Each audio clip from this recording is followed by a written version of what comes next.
स्वरूप, वो बहन स्वरूप, वो गुरु स्वरूप, वो संत स्वरूप है। ये जगत का जो खेल है, ये जगत का खेल माया है और जगत का खेल है, ड्रामा है। हम जब अपनी सत्य वस्तु को जान लेंगे तो ये जगत ड्रामा हो जाता है, और जब सत्य वस्तु को जब तक हम नहीं जानते हैं तब तक ये संसार का खेल जो है वो ड्रामा हमें नहीं मालूम पड़ता। जैसे उदाहरण लीजिए, ड्रामा कब मालूम होगा? जब किसी लड़की से एक लड़का प्यार करता है, छुप छुप के मिलता है और प्यार करता है, और 4-6 साल गुजर जाते हैं तो लड़की और लड़का दोनों आपस में ऐसे मानते हैं, उसका अंतःकरण ऐसा मानता है उन दोनों का कि मैं पापी हूं, मैं अधर्मी हूं। और उसी लड़की और उसी लड़के से 4 साल 6 साल के बाद शादी कर दो, इसके बाद भी उसी तरह से रहेंगे कि नहीं? बोलो, फिर पाप रहेगा कोई? पहले पापी थे क्या? अरे बोलो ना, क्या पहले पापी थे? पहले भी पापी नहीं थे, लेकिन करें क्या? वो तो पापी बने ही। जब तुम और हो हम और हैं तो हम तुम्हें छुएंगे तो निश्चय पाप पुण्य होगा। और जब जान गए तुम और नहीं, मैं और नहीं, वहां और नहीं, वहां और नहीं, जब और कोई है ही नहीं, एक ही है, और एक ही के साथ जब कोई क्रीड़ा करता है तब उसमें पाप पुण्य की आवश्यकता, पाप पुण्य का सिद्धांत कोई लागू नहीं होता। बात समझ में आया कि नहीं? नहीं आया तो भैया तुम जानो, हम तो नहीं जानते। लेकिन फिर भी मैं ये बात कहता हूं कि जब वो लड़की और लड़का शादी कर लेते हैं, पाप पुण्य से दोनों से छूट जाते हैं, फिर भी जो फिर कर्म करेंगे, जो फिर कर्म उनसे होंगे, वो ड्रामा होंगे, लीला होंगे, खेल कहे जाएंगे, वो सत्य नहीं कहे जाएंगे। उनमें पाप पुण्य की भावना नहीं। प्रेम से बोलो सच्चिदानंद। हाँ, उनमें पाप पुण्य की भावना नहीं होती, वो दोनों ऊपर उठ जाते हैं। और हम सनातन धर्म की जो चर्चा करने चले थे तो उसमें हम ये कहना चाहते हैं कि एक पहले परमात्मा था, अंत में परमात्मा था और रहेगा, और बीच में जो कुछ दिखता है नाम रूप से रहे, वो भी वही वस्तु को अनेक नाम रूप से हम कहते हैं। यहां तक पहुंच गए? तो ये बताओ, सनातनी का भगवान जो है वो एक है। कितने? एक भगवान है। सनातनी का भगवान एक है, और वो यत्र तत्र सर्वत्र सब में समान व्याप्त है। कैसा है? सब में समान व्याप्त है। और उसी समान व्याप्त वाला जब तक जिसमें हमें भाव से अभाव से अनखाए के अलसाए के प्रतीत होता है, तब तक वह वस्तु भी हमें प्रिय और सुंदर और प्यारी लगती है। और जब वह वस्तु जो समान रूप से व्याप्त है, जब ऐसा हम जानते हैं कि अब इसमें वो नहीं रहा, तब हम उसे कहते हैं हटाओ और इसको फूंक दो, जला दो, मिटा दो, इसके चिन्ह भी मिटा दो। प्रेम से बोलो सच्चिदानंद। तो सनातनी का भगवान एक है और वो सब में है। बात समझ गए? और दुनिया के जितने मतांतर वाले लोग हैं, दुनिया में जितने मतांतर वाले अभी तक दुनिया में तुम्हें दिखाई दे रहे हैं, गुरु पीर और ये दुनिया वाले मतांतर वाले, इनके सबके भगवान एक नहीं है, सबके भगवान अनेक है और सनातनी का एक है। लेकिन मजे की बात, सारी दुनिया के लोग सनातनी को ये कहते पाए जाते हैं कि सनातनी जितना ना समझ है उतना और दुनिया में कोई भ्रमित नहीं है, क्योंकि इसके बहुत भगवान हैं। बोले कैसे कैसे भगवान?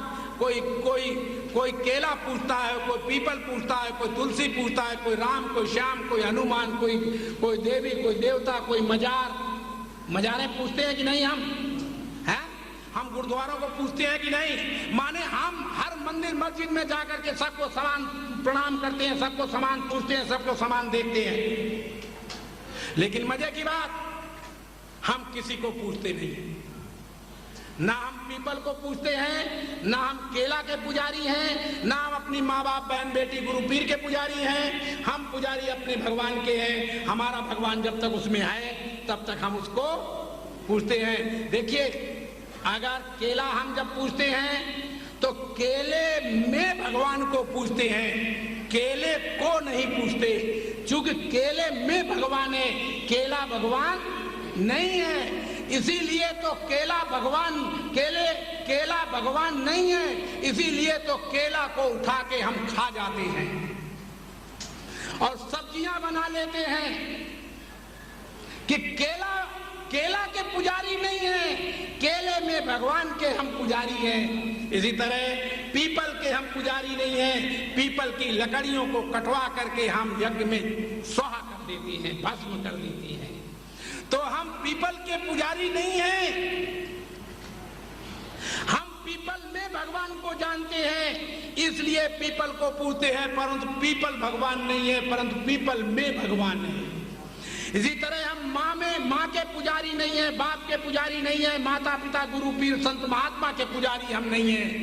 हम इनमें अपने भगवान के, जब तक उनमें भगवान दिखाई देता है, मालूम पड़ता है, तब तक हम उनके पुजारी हैं। और जब उनमें हमें भगवान ऐसा लगता है कि अब इसमें सच्ची बोलो, फिर क्या करते हैं? फिर हम उसके पूजक नहीं हैं। इसी तरह हम अल्लाह गॉड ईश्वर अवतार आत्मा परमात्मा सबके पुजारी हैं। क्यों? कि हमारा भगवान आत्मा परमात्मा ईश्वर अल्लाह गॉड राम कृष्ण ब्रह्मा विष्णु शंकर में है, लेकिन ईश्वर अल्लाह गॉड आत्मा परमात्मा भगवान नहीं है। स्त्री में भगवान है, परंतु स्त्री भगवान नहीं है। पुरुष में भगवान है, परंतु पुरुष भगवान नहीं है। इस तरह राम कृष्ण ब्रह्मा विष्णु में भगवान है, लेकिन राम कृष्ण ब्रह्मा विष्णु भगवान नहीं है। इसीलिए वो आते हैं और चले जाते हैं। और बात समझने योग्य है, अगर आप समझ सकते हैं तो समझ लें कि मैंने तुम्हें बताया कि सनातनी दुनिया की हर वस्तु को पूछता है, यहाँ तक जिसको खाता है ना, जब थाली परोस के आती है तो उसको भी कहता है ऐसे चलेगा, वैसे घुमाएगा, या उसमें थोड़ी थोड़े किनारे किनारे तोड़ेगा रोटी के और दाल आल सब्जी में छुआ लेगा और वैसे रख देगा, पानी छिटक देगा और हाथ जोड़ लेगा, हे भगवान किनारे किनारे तुम्हें और बाकी हमें, फिर खा जाएगा। प्रेम से बोलो सच्चिदानंद। माने वहां कोई भगवान दूसरा नहीं है, भगवान तो तुम्हारे अंदर बैठा हुआ है। वहां वो किनारे किनारे भगवान को नहीं, भगवान को सर्वस्व खिला देता है, सर्वस्व देता है। क्यों? क्योंकि भरत ने ये कल बताया था मैंने कि संपत्ति सब रघुपति के आही, जो बिन जतन चलो तजिताही, तब परिणाम न मोरी बढ़ाई। तब परिणाम क्या है उसका? मेरी क्या बढ़ाई है? संपत्ति किसकी है? भगवान की। तो भगवान की संपत्ति में अल्लाह आता है कि नहीं, गॉड आता है कि नहीं, ईश्वर आता है कि नहीं, राम आता है कि नहीं, ब्रह्मा विष्णु शंकर आते हैं कि नहीं? क्योंकि जितने नाम रूप हैं ये सारे नाम रूप एक परमात्मा के हैं, ये सब कुछ उसमें आता है। इसलिए सनातनी जो है किसी भी वस्तु, यहाँ तक कपड़ा जब पहनता है तो कपड़े को भी प्रणाम करता है। सच्ची बोलो। मकान में घुसता है तो मकान के पैर छू लेता है, दुकान में जाता तो दुकान को पैर छू करके खोलता है कि नहीं? माने सनातनी तब दुनिया के नाम रूपों का पुजारी नहीं है, वो अपने भगवान एक का पुजारी है। इसलिए उसने एक भगवान जाना है। और जिन्होंने, अब देखना, ये तो रहा सनातनी जो किसी को पूजने में हिचकता नहीं है, लेकिन जो सनातनी नहीं है, सनातनी से अलग जितने मत मतांतर वाले दुनिया में लोग हैं, वो कहते हमारे गुरु को, अपने गुरु को पूजना और दूसरे को मत पूजना, अब अपने मंदिर जाना और दूसरे के मंदिर में मत जाना। अब बोलो, उनके भगवान अनेक हैं कि हमारा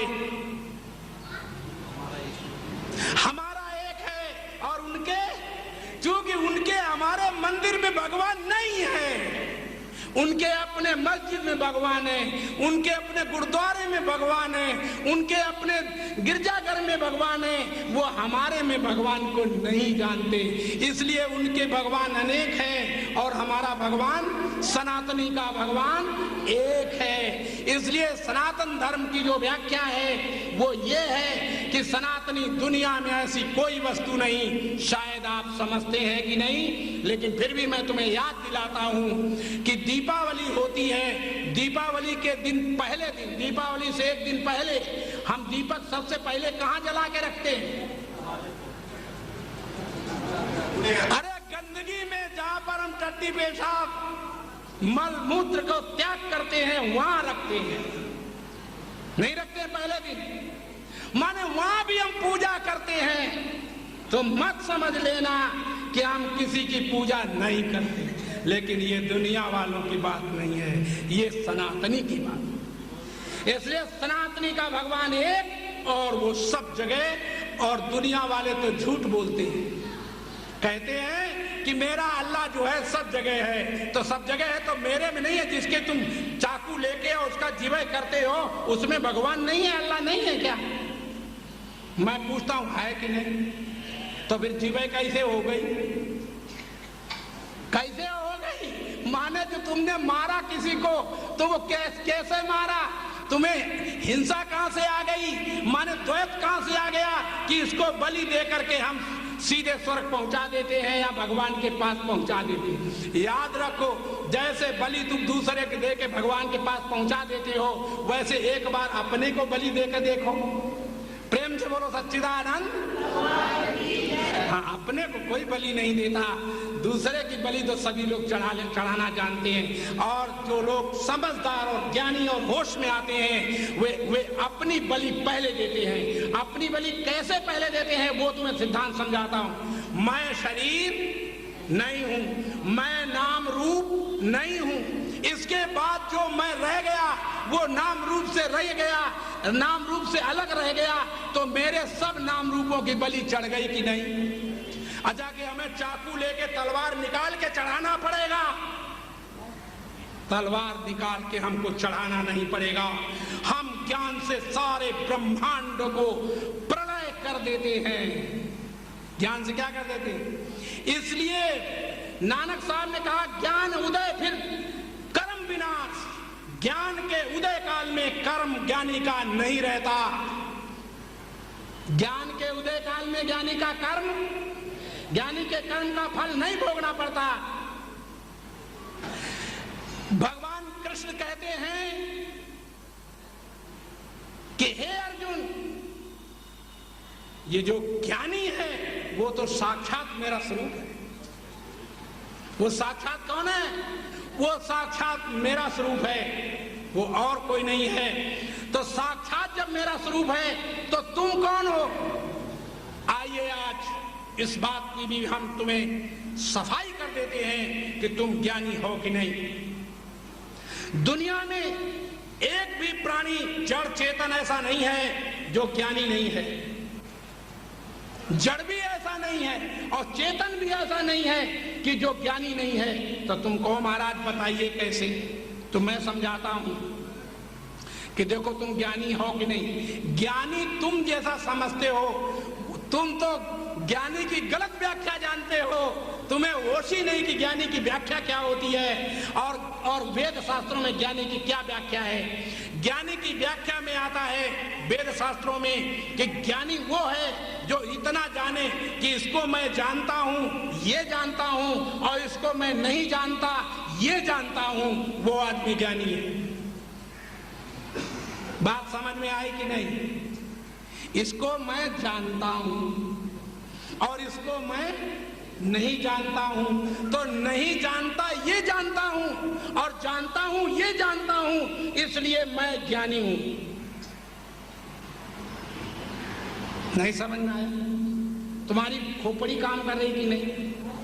हे भगवान, तुम्हारे ऊपर कृपा करे भगवान कि तुम्हारी खोपड़ी में ये बात बैठ जाए कि मैं ज्ञान स्वरूप ज्ञानी स्वरूप ज्ञान स्वरूप हूं। और ज्ञान स्वरूप कौन है? भगवान कृष्ण है। भगवान कृष्ण ने कहा गीता में कि ज्ञानी तो साक्षात मेरा स्वरूप है। और देखिए पेड़ पौधे भी ज्ञानी हैं। तो तुमको महाराज ये तो बड़ा भारी कठिन बात हो गई, लेकिन नहीं, आप देखिए एक गमले को उठाकर, गमले में पेड़ है कि नहीं? बोलो, है। उसको उठा के एक कमरे में बंद कर दो, और जब कमरे में आप बंद कर देंगे तो जानते क्या होगा कि थोड़े ही समय में पेड़ जो है वो जो खड़ा होगा वो धीरे से ऐसे लटक जाएगा, अपना मुंह नीचे को लटका देगा कुछ समय के बाद। बोलो ये बात ठीक है कि नहीं? माने उस पेड़ को भी ये ज्ञान है कि यहाँ पर मुझे खतरा है, यहाँ पर मैं मर जाऊंगा निश्चित रूप से, तो वह उसे ये ज्ञान है, तो अपने आप को मुंह लटका लेता है। और जब उसको बाहर फिर निकाल के रख दो तो फिर वो खड़ा हो जाता है, यहाँ मुझे चैन है, मुझे आनंद है। बोलो ज्ञानी है कि नहीं? बोलो वो पेड़ ज्ञानी है कि नहीं? अरे ज्ञान है कि नहीं? तो फिर क्यों नहीं कहते कि हाँ है? इसे दुनिया में कोई भी ऐसी वस्तु नहीं, कोई भी ऐसा व्यक्ति नहीं कि जो ज्ञानी नहीं है। आप सबको जानते हैं। कितना जानना है ज्ञानी के लिए कि ये मैं जानता हूं, ये मैं नहीं जानता। जैसे मैंने कहा, क्या देखना तुम सबको जानते हो, तुम कहोगे हम नहीं जानते महाराज सबको। तो सबसे पहला जो आदमी पैदा हुआ था, बोलो तुम उसको जानते हो कि नहीं? तुमने उसको देखा है कि नहीं? नहीं देखा। और जो देखा हो तो आइए तुम्हें दिखाता हूं कि तुमने उसको सबसे पहले वाले व्यक्ति को भी जब उत्पन्न हुआ था, जब उसका प्राकट्य हुआ था, तब तुमने उसको देखा था। तो तुमको कैसे देखा था महाराज? तो हम बताते हैं ऐसे देखा था। अच्छा बताओ, वो जो पहले वाला आदमी था उसकी जो आंखें थी वो पैर के तलवे में थी। बोलो ऐसा पैदा हुआ होगा? हाँ नहीं, हाँ नहीं, माने इसका मतलब तुमने उसको देखा है कि ऐसा वो नहीं था। ये तुमने उसको देखा है, तुम उसको बद के कह सकते हो। हम कहें कि उसके नाक मुंह जीभ चर्म मन बुद्धि चित्त अहंकार आदि नहीं था, चेतन नहीं था, ज्ञान स्वरूप नहीं था, तो तुम क्या कहोगे? हाँ था, इसके माने तुमने उसको देखा है, तुम उसको जानते हो। ऐसे अच्छा तुमने बताओ राम को देखा है? हाँ, इस सिद्धांत से हम राम को हमने देखा है। राम की अम्मा के गर्भ में पहले राम नहीं था कि था? हाँ नहीं था। भाई इसके माने राम माँ के गर्भ को तुमने देखा कि खाली था, वहां राम नहीं है, उस गर्भ को तुमने देखा है। और जब राम गर्भ में आया तब तुमने जान गए कि हाँ अब राम गर्भ में। तुलसीदास ने लिखा, जा दिन ते हरि गर्भ आए, सकल लोक सुख संपत्ति छाए। जिस दिन से भगवान गर्भ में आए सारा संसार सुख संपत्ति में डूब गया था। तो बताओ तुम जानते हो कि नहीं? अच्छा हम कहते राम पैदा हुआ था, उसके नेत्र थे ही नहीं, तो तुम क्या कहोगे? हाँ महाराज थे। तो मैंने कहा कि तुमने देखा है उसको, मैं उसको जानते हो। इसलिए ऐसा दुनिया में कोई व्यक्ति नहीं जो ज्ञान स्वरूप नहीं, जो इतना तो सब जानते हैं। किसी भी व्यक्ति, किसी बच्चे से पूछो कि बेटा तुम अमुक को देखा है, तुम इनको जानते हो, तो वो कहेगा मम्मी मैं नहीं जानता। तो नहीं जानता ये जान के कह रहा है कि झूठ बोल रहा है? बिना जाने कह रहा है, जान के कह रहा है कि ये नहीं जानता हूं मम्मी, मैं इसको जानता हूं। ये बच्चा भी बता देगा। क्यों? कि हर संसार में प्राणी पदार्थ ज्ञान स्वरूप है, और ज्ञानी साक्षात भगवान कृष्ण है। ज्ञानी साक्षात भगवान ब्रह्म है। इसलिए तुलसीदास ने इस जगह लिखा, ज्ञान अखंड एक सीतावर। सीता को पति कौन है? अखंड ज्ञान स्वरूप है। वो कोई गोरा काला बच्चा उड़ा दो पैर वाला दो हाथ वाला नहीं है। ज्ञान अखंड एक सीतावर। सीता का वर कौन है? अखंड ज्ञान स्वरूप है। और वो अखंड ज्ञान स्वरूप तुम हो कि नहीं? अच्छा, अपने गुरु पीर की कसम खा के बताओ, अपने भगवान की कसम खाओ कि हम साहब अज्ञानी हैं, कह के दिखाओ। अब कहो कि हम अज्ञानी हैं।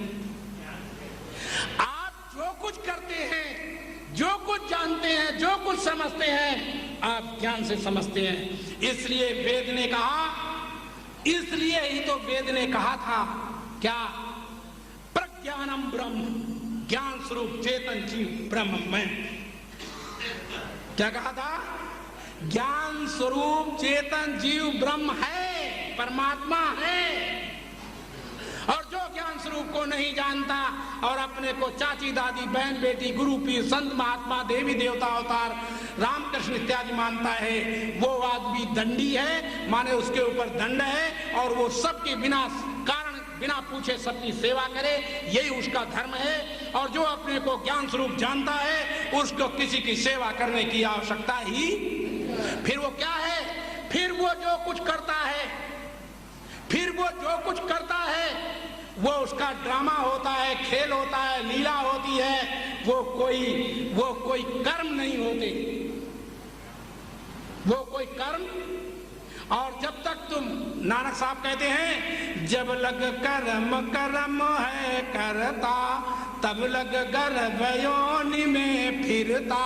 जब तक तू अपने अपने आप को कहता है कि मैं कर्म योगी हूँ, मैं कर्म करता हूँ, मैंने ये किया है, मैंने ये किया है, मैंने ये बनाया, मैंने, तब तक तू बारंबार जन्मेगा मरेगा, जन्मेगा मरेगा। प्रेम से बोलो सच्चिदानंद। इस जन्म मरण से छूटने के लिए कौन ऐसा दुनिया में पैदा हुआ है? जरा तुम बताना, ऐसा दुनिया में कौन पैदा हुआ है कि जो दुख चाहने वाला हो? ऐसा दुनिया में कौन पैदा हुआ है कि जो सुख न चाहता हो? ऐसा दुनिया में कौन पैदा हुआ है जो चेतन और आनंद को और ज्ञान को नहीं चाहता?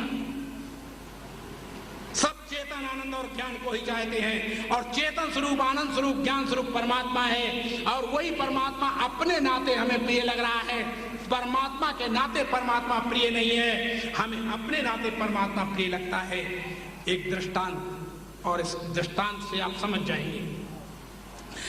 एक याज्ञवल्क्य ऋषि इतने बड़े हुए हैं, वेद के अंतर्गत उनका वर्णन है, श्रुति में उनका वर्णन है।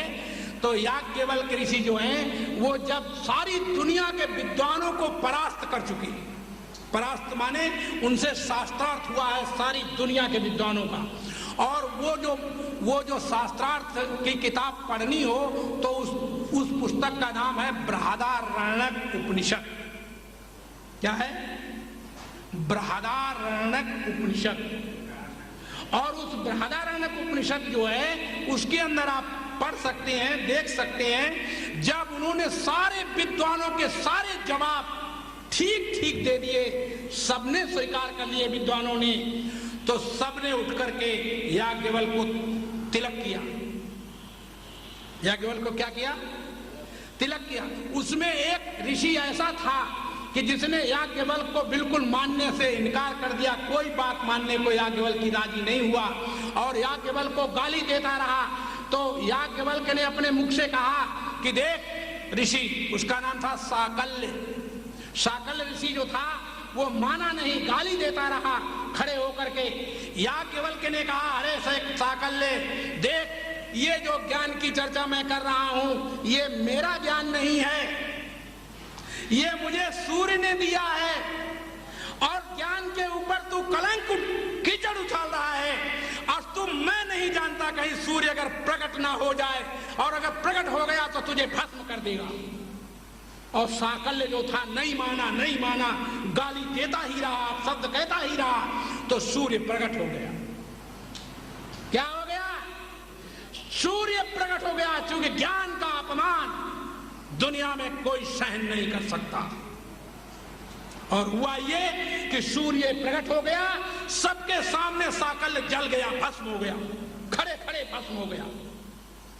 और यहां तक फिर ज्ञान की अपमान करने वाले की अंतिम गति क्या हुई वो भी सुन लो। साकल्य के जो चेले थे, तो उन्होंने उसकी जो राख थी, राख, क्योंकि वो तो ऐसे भस्म हुआ कि हड्डी गुड्डी रही नहीं, पोटली में बांधनी पड़ी राख, चेलों को।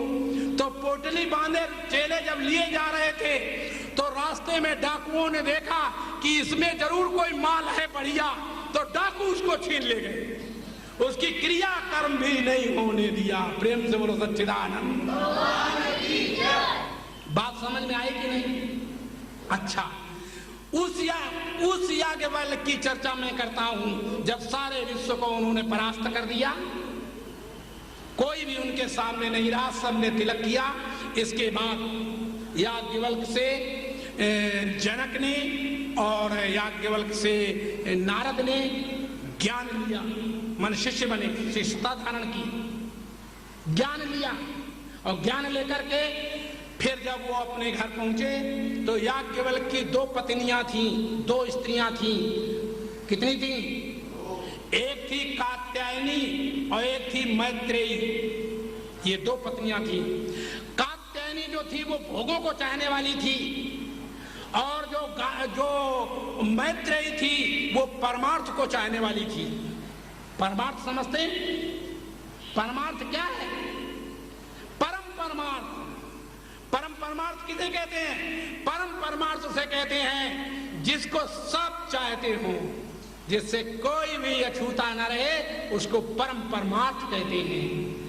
आजकल के लोगों के यहाँ देखो तुम, मुसलमान हिंदू के भगवान को नहीं चाहता, हिंदू मुसलमान के भगवान को नहीं चाहता, ईसाई हमारे भगवान को नहीं चाहते, हम उसके भगवान को नहीं चाहते। ये क्या हो रहा है? भगवान एक है कि अनेक? एक है। लेकिन कारण क्या है?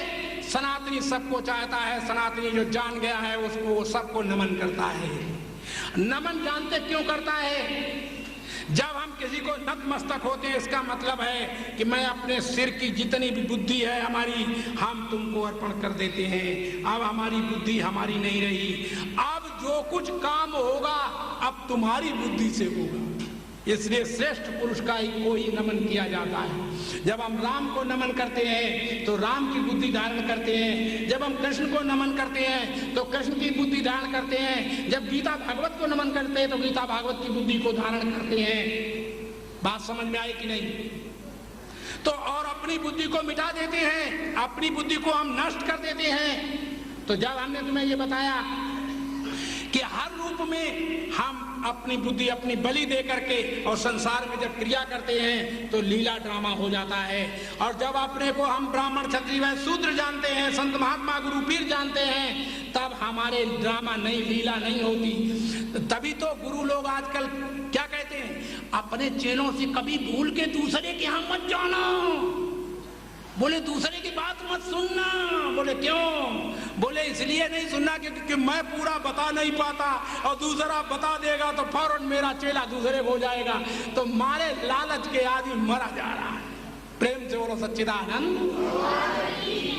इसलिए इस लालच से, और श्रुति के अंदर ज्ञान दिया जाता है, वेद में ज्ञान दिया जाता है, केवल चेला चेली नहीं बनाया जाता।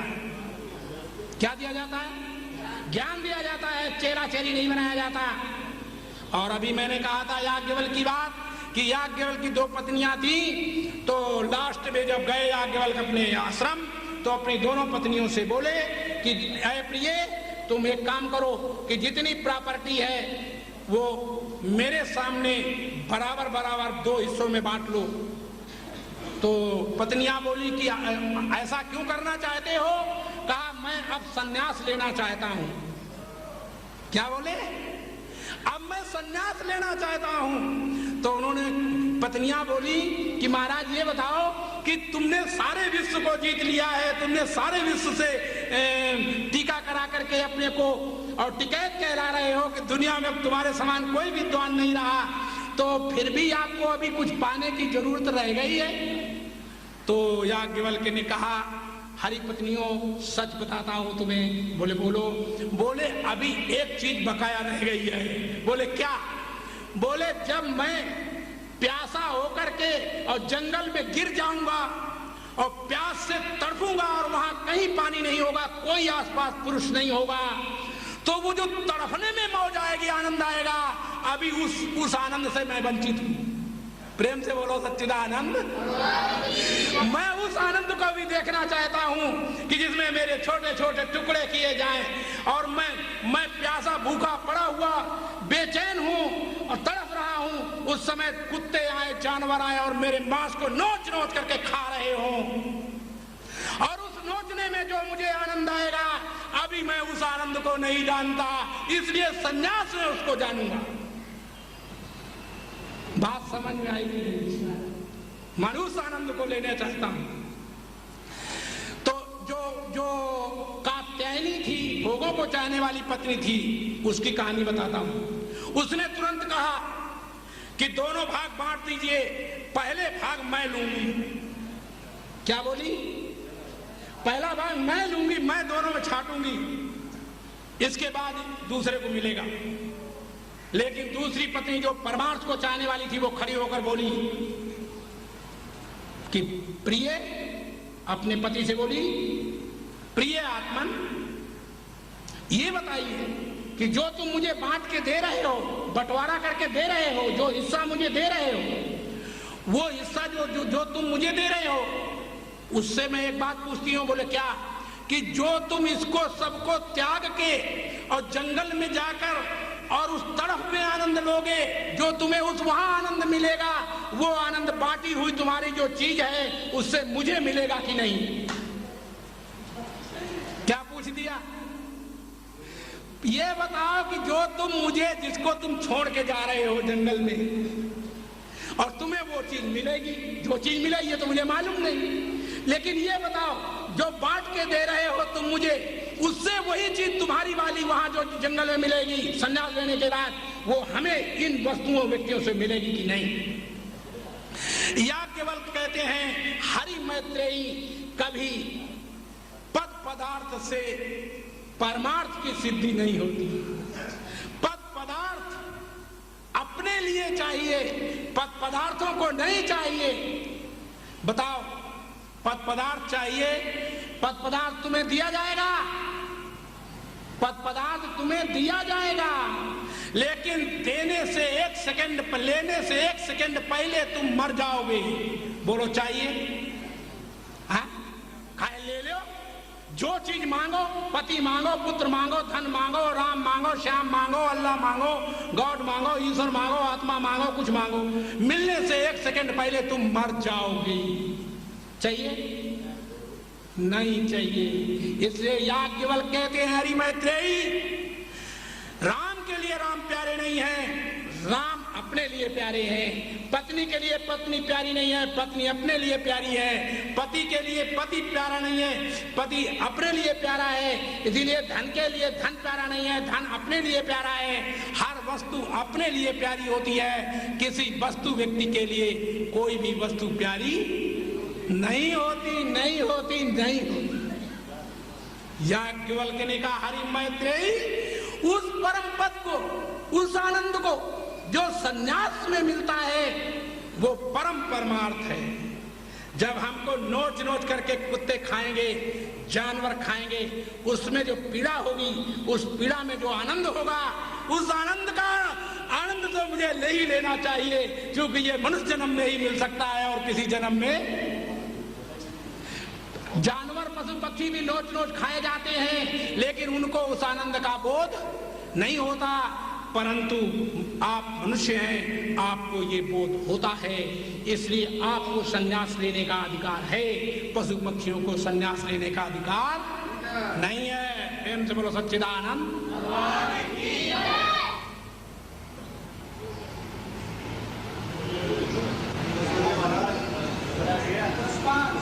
अच्छा, बहुत बहुत धन्यवाद। सुनिए, मैंने तुम्हें बताया, बोलो, पति के लिए पति प्यारा है कि पति अपने लिए प्यारा है?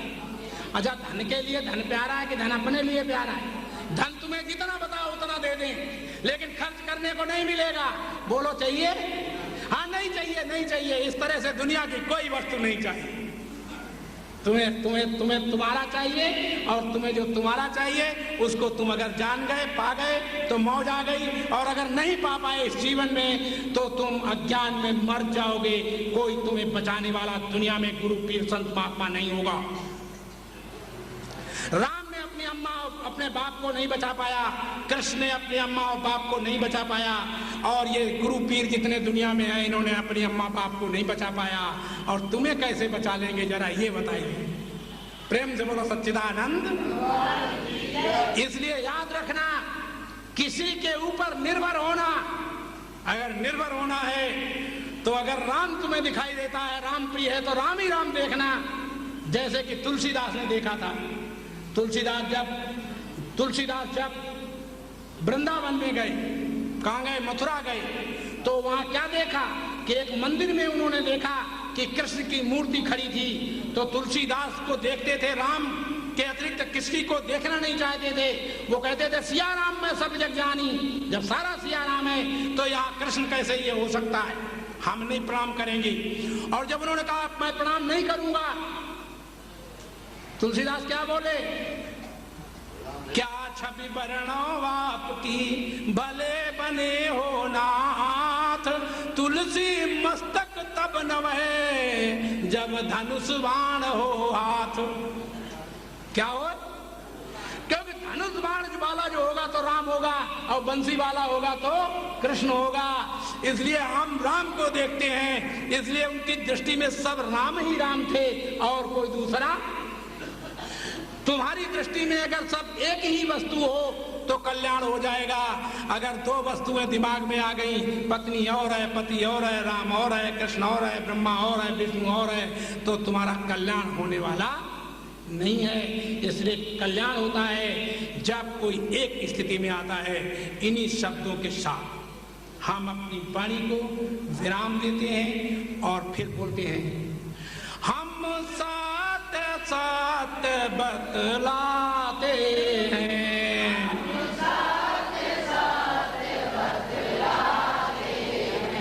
मानो ना मानो तुम जानो,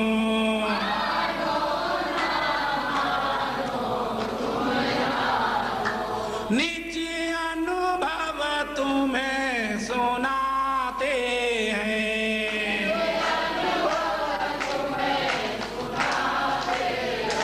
मानो ना मानो तुम जानो,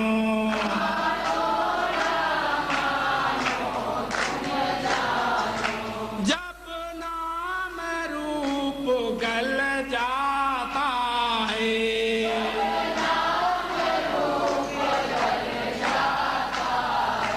तब अहंकार मिट जाता है,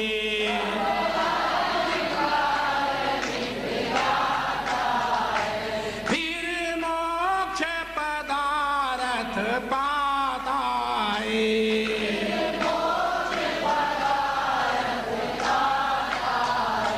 मानो ना मानो तुम जानो,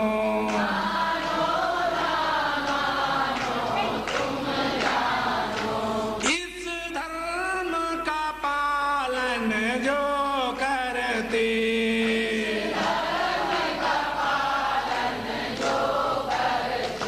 भगवान उन्हें निज बल देते,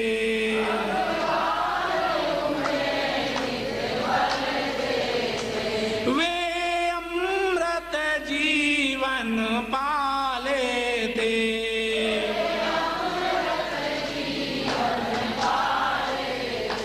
मानो ना मानो तुम जानो,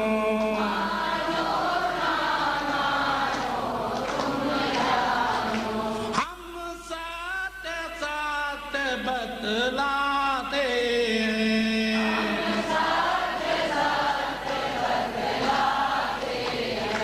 मानो ना मानो तुम जानो,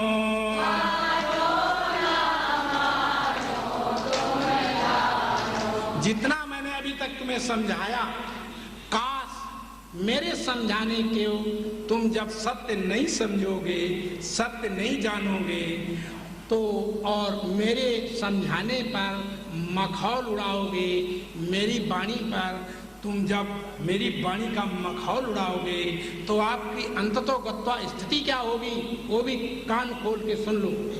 तब काल भेड़िया आवेगा,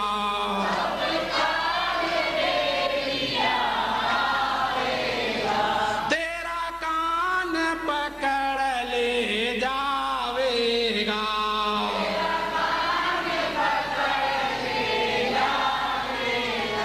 अवधूत पड़ा रह जावेगा,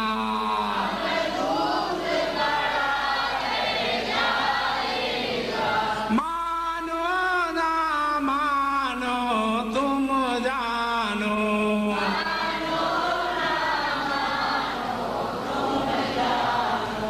हम सत सत बतलाते हैं,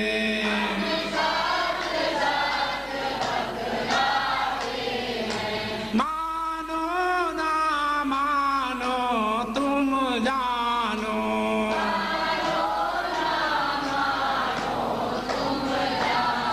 प्रेम से बोलो सच्चिदानंद भगवान की, बोलो कृष्ण बलदेव की, बोलो रामचंद्र महाराज की, बोलो सनातन धर्म की। आप हाथ जोड़ो और वेद मंत्र बोलो, इसके बाद सूचना सुन लेना। सर्वे भवन्तु सुखिना, सर्वे सन्तु निरामया, सर्वे भद्राणि पश्यन्तु, मा कश्चित् दुःख भाग् भवेत्। हे परम पिता परमात्मा, सब सुखी हो, दुखों से आजाद हो, यही हमारी सद्भावना है।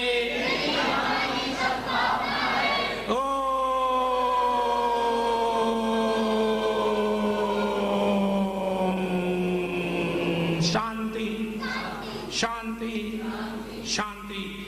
अब हमारे मंच मंत्री आपको अपनी सूचना जरा दे दें, आप उनकी सूचना को जरा सावधान पूर्वक थोड़ी देर के लिए सुन लें, इसके बाद